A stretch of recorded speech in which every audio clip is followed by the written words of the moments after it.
মধ্যপ্রাচ্যে যুদ্ধ পরিস্থিতিতে আটকে পড়া বাংলাদেশিরা ফিরে আসতে চাইলে বিশেষ ব্যবস্থায় তাদের দেশে আনার ব্যবস্থা করবে সরকার।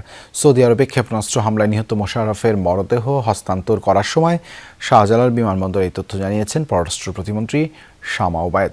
একই সময় প্রবাসী কল্যাণ মন্ত্রী জানান, মোশাররফ সহ এ পর্যন্ত নিহত ৫ বাংলাদেশির পরিবারের দায়িত্ব নেবে সরকার। ঈদের একদিন আগে অনেকের মতো পরিবারের কাছে ফিরেছেন মোশাররফ, কিন্তু তার ফেরাটা ভিন্ন রকম। হাসি আনন্দের বদলে স্বজনদের কাছে আসলেন নিথর দেহে। মধ্যপ্রাচ্য যুদ্ধে ক্ষেপণাস্ত্র হামলায় নিহত হতভাগ্যদের মিছিলে নাম উঠেছে প্রবাসী এই রেমিটেন্স যোদ্ধার।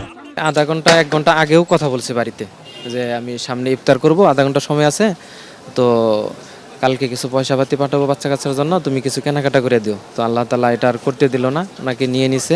পরিবারটা একেবারেই দুর্বল, নিঃস্ব, ওনার বৃদ্ধ বাবা মা ঘরে, ঠিক আছে। পরিবারের একমাত্র আয়ের উৎস উনি ছিল।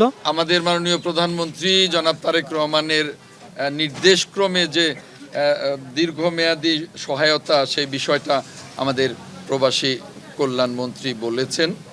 মোশাররফের মতো নিহত ৫ জনের মরদেহ এসেছে বাংলাদেশে। তাদের পরিবারগুলোকে সব ধরনের সহায়তা নিয়ে পাশে থাকার নির্দেশ দিয়েছেন প্রধানমন্ত্রী তারেক রহমান।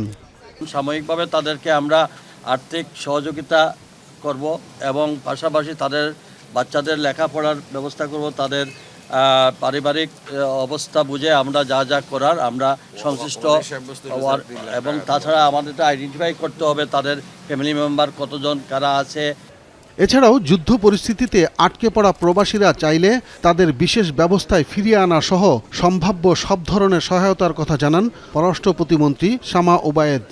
প্রত্যেকটা দেশে আমাদের মিশনগুলো 100% কাজ করছে এবং যারা যারা আসা সম্ভব, ফেরত আনা সম্ভব, তাদেরকে আমরা ফিরিয়ে নিয়ে আসবো এবং পরিস্থিতি অনুযায়ী আমরা সেটা করব। আমাদের সংশ্লিষ্ট মন্ত্রণালয়গুলো এখানে আমরা রেডি আছি, সচেষ্ট আছি এবং সেই লক্ষ্যে আমরা কাজ করে যাচ্ছি।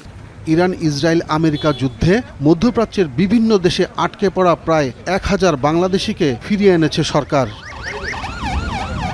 আব্দুল্লাহ তুহিন, যমুনা নিউজ, ঢাকা।